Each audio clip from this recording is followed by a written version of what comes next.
Hello, അപ്പോൾ എല്ലാവർക്കും നമ്മുടെ പുതിയ വീഡിയോയിലേക്ക് സ്വാഗതം. നമ്മുടെ ചാനൽ ആദ്യമായിട്ട് കാണുന്നവർ ഒന്ന് സബ്സ്ക്രൈബ് ചെയ്യണം കേട്ടോ. എന്നാൽ മാത്രമേ നമ്മളിടുന്ന പുതിയ വീഡിയോസൊക്കെ കാണാൻ പറ്റുള്ളൂ. അപ്പോൾ നമ്മൾ എളുപ്പത്തിൽ ഇന്ന് എങ്ങനെയാണ് കുക്കറിൽ ഒരു ചിക്കൻ ബിരിയാണി ഉണ്ടാക്കണമെന്ന് കേട്ടോ കാണിക്കുന്നത്. അപ്പോൾ നമ്മൾ വീട്ടിൽ പെട്ടെന്ന് ഗസ്റ്റൊന്നും ഇല്ലാത്ത സമയത്ത് നമുക്ക് തന്നെ കഴിക്കാൻ പറ്റുന്ന രീതിയിൽ ഒന്ന് തട്ടിക്കൂട്ട് ബിരിയാണിയാണ് കേട്ടോ. അപ്പോൾ അതിന് നമ്മൾ ഇതേപോലെ ഇഞ്ചിയും വെളുത്തുള്ളി പച്ചമുളക് ഒരു കുന്താണിയിലിട്ട് ചതച്ചെടുത്തിട്ടുണ്ട്. പിന്നെ നമുക്ക് വേണ്ടത് ഒരു 4 തക്കാളിയാണ് കേട്ടോ. പിന്നെ വലിയുള്ളി, മല്ലിച്ചപ്പ്, പുതിന, കരിവേപ്പിൻ്റെ ഇല, പിന്നെ ബിരിയാണി മസാല. അപ്പോൾ നമ്മളിതാ ഇവിടെ സാധനങ്ങളൊക്കെ റെഡിയാക്കി വെച്ചിട്ടുണ്ട്. പിന്നെ നമുക്ക് വലിയുള്ളി കഴുകിയാണ്ട് തൊലി കളഞ്ഞ് കഴുകിയാണ്ട് ഒന്ന് നീളത്തിൽ അരിഞ്ഞെടുക്കുക കേട്ടോ. പിന്നെ നമ്മൾ ബിരിയാണി മസാല നമ്മൾ തന്നെ ഉണ്ടാക്കുകയാണ് കേട്ടോ. ഏലക്ക, പട്ട, പിന്നെ കുരുമുളക്, ജീരകം, പിന്നെ നമ്മുടെ ജാതിപത്രി, അങ്ങനെ നമ്മുടെ ബിരിയാണി മസാലയ്ക്ക് ആവശ്യമായിട്ടുള്ള സാധനങ്ങളൊക്കെ ഒന്ന് വറുത്താണ്ട് നമ്മളൊന്ന് പൊടിച്ചെടുക്കുന്നുണ്ട് കേട്ടോ. അപ്പോൾ നമ്മളിത് അതേപോലെ ഒന്ന് ഇതേപോലെ ഇട്ടാണ്ട് ഒന്ന് പൊടിച്ചെടുക്കുകയാണ് കേട്ടോ. അപ്പോൾ നമ്മൾ നല്ല ഫൈനായിട്ടൊന്നും പൊടിച്ചെടുക്കണില്ല. പിന്നെ നമ്മളിതേപോലെ ഒരു ഉരുളി വെച്ചാണ്ട് അതിലേക്ക് നമ്മൾ അരിഞ്ഞു വെച്ചിട്ടുള്ള വെല്ലുള്ളിയൊക്കെ ചേർത്ത് കുറച്ച് ഉപ്പ് ചേർത്താണ്ട് നന്നായിട്ടൊന്ന് വഴറ്റിയെടുക്കുക കേട്ടോ. അപ്പോൾ നമ്മൾ ഒന്ന് വഴറ്റിയെടുത്തതിന് ശേഷം അടച്ച് വെക്കുകയാണെന്നുണ്ടെങ്കിൽ നമുക്ക് ഒന്നും കൂടി പെട്ടെന്നൊന്ന് അത് ഒന്ന് കുഴഞ്ഞ് കിട്ടും കേട്ടോ. അപ്പോൾ നമ്മൾ ഇതേപോലെ ഒന്ന് ഇളക്കി കൊടുത്താണ്ട് അതിന് ശേഷം ഒന്ന് മൂടി വെക്കണുണ്ട് കേട്ടോ. അപ്പോൾ നമ്മളിത് ആവണ സമയത്ത് നമുക്ക് ചിക്കനൊക്കെ കഴുകിയെടുക്കുക. അപ്പോൾ നമ്മൾ അടച്ച് വെച്ചാണ്ട് ഒന്ന് വഴറ്റിയെടുത്തിട്ടുണ്ട് കേട്ടോ. അപ്പോൾ നന്നായിട്ടൊന്ന് ഉള്ളി നന്നായിട്ട് കൊഴിഞ്ഞ് വന്നിട്ടുണ്ട്. അപ്പോൾ ഇതിലേക്ക് നമുക്ക് ഇനി തക്കാളി ഇട്ട് കൊടുക്കാം. അപ്പോൾ നമ്മൾ അരിഞ്ഞു വെച്ചിട്ടുള്ള തക്കാളി ഇട്ട് കൊടുത്തിട്ടുണ്ട്. നന്നായിട്ടൊന്ന് ഇളക്കി കൊടുക്കുക കേട്ടോ. പിന്നെ നമുക്ക് നമ്മൾ ചതച്ച് വെച്ചിട്ടുള്ള ഇഞ്ചി, വെളുത്തുള്ളി, ജീരകം പേസ്റ്റ്, ഇതേപോലെ വലിയ ജീരകമാണ് കേട്ടോ. ജീരകം പേസ്റ്റ് ഇതേപോലെ ഒന്ന് ഇട്ട് കൊടുത്തുകൊണ്ട് നന്നായിട്ടൊന്ന് ഇളക്കി കൊടുക്കുക കേട്ടോ.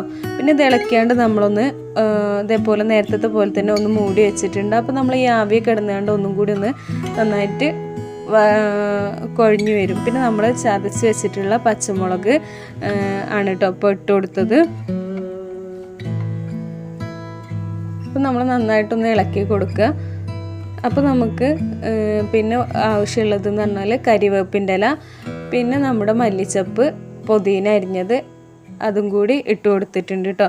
പിന്നെ ഇതിലേക്ക് നമുക്കിനി മസാലപ്പൊടികൾ ചേർത്ത് കൊടുക്കാം.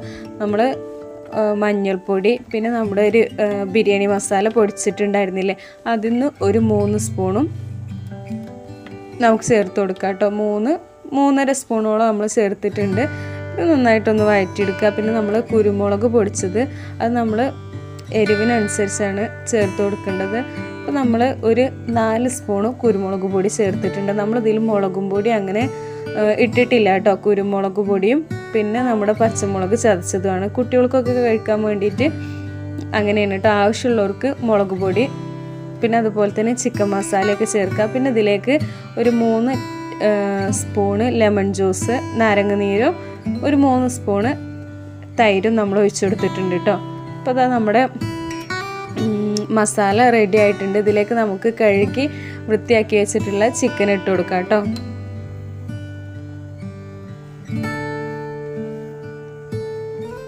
അപ്പോൾ നമ്മൾ നല്ല വലിയ കഷ്ണമായിട്ടൊന്നുമല്ല കേട്ടോ, ചെറിയ കഷ്ണമാണ്. നമ്മൾ ചിക്കൻ വറുത്തതിൻ്റെയൊക്കെ ബാക്കിയാണ് കേട്ടോ. ഞാൻ പറഞ്ഞില്ലേ, ഗസ്റ്റൊന്നും ഇല്ലാണ്ട് നമുക്ക് തന്നെ കഴിക്കാൻ വേണ്ടിയിട്ട് ഉണ്ടാക്കുന്നതാണ്. അപ്പോൾ നമ്മൾ നല്ല വലിയതാക്കിയാണ്ട് ചിക്കൻ ബിരിയാണിക്ക് വേണ്ടിയാണ്ട് വെട്ടിയതൊന്നുമല്ല കേട്ടോ. നമ്മുടെ വീട്ടിൽ ചിക്കൻ കറിയൊക്കെ വെക്കാൻ വേണ്ടി വാങ്ങിയിട്ടുള്ള ചിക്കൻ വെച്ചാണ്ടാണ് കേട്ടോ ഉണ്ടാക്കുന്നത്. അപ്പോൾ നമ്മൾ നന്നായിട്ടൊന്ന് ഇളക്കി കൊടുത്തതിന് ശേഷം ഒരു 1/2 കപ്പ് വെള്ളം കേട്ടോ നമ്മൾ ഒഴിച്ചു കൊടുക്കുന്നുണ്ട്. 1/2 കപ്പ്, ചെറിയൊരു കപ്പിൽ 1/2 കപ്പ് വെള്ളം നമ്മൾ ഒഴിച്ചു കൊടുക്കുന്നുണ്ട്. എന്നിട്ട് നമുക്ക് ചിക്കനൊന്ന് വേവിച്ചെടുക്കാം. പിന്നെ നമ്മുടെ ബിരിയാണി അരി നമ്മൾ വേവിച്ച് ഊറ്റിയെടുത്തിട്ടുണ്ട്. ഒരു പകുതി വേവിന് ഊറ്റിയെടുത്തിട്ടുണ്ട് കേട്ടോ. നമ്മൾ ഏലക്ക, പട്ട, ഗ്രാമ്പു അതിട്ടാണ്ട് വേവിച്ചാണ്ട് ഒരു പകുതി വേവാക്കിയാണ്ട് ഊറ്റിയെടുത്തിട്ടുണ്ട്. പിന്നെ നമ്മളൊരു കുക്കർ എടുത്തുകൊണ്ട് അതിലാണ് കേട്ടോ നമ്മൾ ദമ്മിടണത്, ഗ്യാസിൽ വെച്ചാണ്ട് ചെയ്യാൻ വേണ്ടിയിട്ട്. അപ്പോൾ നമ്മൾ ആദ്യം ചിക്കൻ അടിയിൽ ഇട്ട് കൊടുത്തിട്ടുണ്ട്. പിന്നെ നമ്മൾ ഇതേപോലെ ഊറ്റി വെച്ചിട്ടുള്ള അരി അതിൻ്റെ മേലേക്ക് ഇട്ട് കൊടുത്തിട്ടുണ്ട് കേട്ടോ. പിന്നെ നമ്മൾ ബിരിയാണി മസാല, മല്ലിച്ചപ്പ്, പുതിന, പിന്നെ നെയ്യ് ഇതൊഴിച്ചുകൊണ്ട് അടുത്ത ലെയറായിട്ട് പിന്നെ വീണ്ടും നമ്മൾ ചിക്കൻ ഇട്ട് കൊടുത്തുകൊണ്ട് അങ്ങനെ നമ്മൾ സാധാ ദമ്മിടണ പോലെ ഇട്ട് കൊടുത്തുകൊണ്ട് കുക്കർ മുഴുവൻ ഫില്ലാക്കുകയാണ് കേട്ടോ. അപ്പോൾ കുറച്ച് ഒരു ലൂസ് ഉണ്ട് കേട്ടോ. നമ്മൾ കുക്കറിൽ വെക്കുമ്പോൾ തീരെ വെള്ളമില്ലാണ്ട് പറ്റില്ല. അപ്പം നമ്മൾ ചിക്കൻ കറിയിൽ കുറച്ചൊരു ലൂസ് ഉണ്ട് കേട്ടോ. പിന്നെ നമ്മൾ ഇതേപോലൊരു പട്ടയുടെ ഇല കൂടി ഇട്ട് കൊടുത്തിട്ടുണ്ട് കേട്ടോ. ദമ്മിൽ കിടന്നൊന്ന് ആ ഒരു സ്മെല്ലും ഇതൊക്കെ ഇറങ്ങാൻ വേണ്ടിയിട്ട്. പിന്നെ നമ്മൾ ഇതേപോലെ ഓരോ ലെയറാക്കിയാണ്ട് ചിക്കന് അതിൻ്റെ മേലെ ചോറ്, ബിരിയാണി മസാലപ്പൊടി, മല്ലിച്ചപ്പ്, പുതിന, നെയ്യ് ഇതേപോലെ ഇട്ട് കൊടുത്തുകൊണ്ട് നമ്മൾ കുക്കർ ഫില്ല് ചെയ്തുകൊണ്ട് ഇതേപോലെ നമ്മൾ ഗ്യാസിൽ ഒരു 10-15 മിനിറ്റ് അല്ലെങ്കിൽ ഒരു 10 മിനിറ്റ് മതി കേട്ടോ.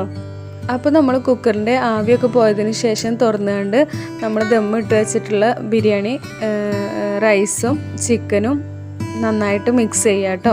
അത് മിക്സ് ചെയ്തതിന് ശേഷം വേവൊന്നും അധികമായിട്ടില്ല. മിക്സ് ചെയ്തതിന് ശേഷം നമുക്ക് സെർവ് ചെയ്തുകൊണ്ട് കഴിക്കാം കേട്ടോ. നല്ല ടേസ്റ്റ് ഉണ്ട്. പിന്നെ അപ്പോൾ ഇത്ര ഉള്ളൂ ഇന്നത്തെ നമ്മുടെ റെസിപ്പി. അപ്പോൾ എല്ലാവരും നമ്മുടെ വീഡിയോസ് സ്കിപ്പ് ചെയ്യാണ്ട് കാണുക. നമ്മുടെ ചാനലൊക്കെ ഒന്ന് സബ്സ്ക്രൈബ് ചെയ്യുക കേട്ടോ. അപ്പോൾ ഇത് വളരെ എളുപ്പമാണ് കേട്ടോ ഉണ്ടാക്കാൻ. എല്ലാവരും ഒന്ന് ട്രൈ ചെയ്യുക. Thank you.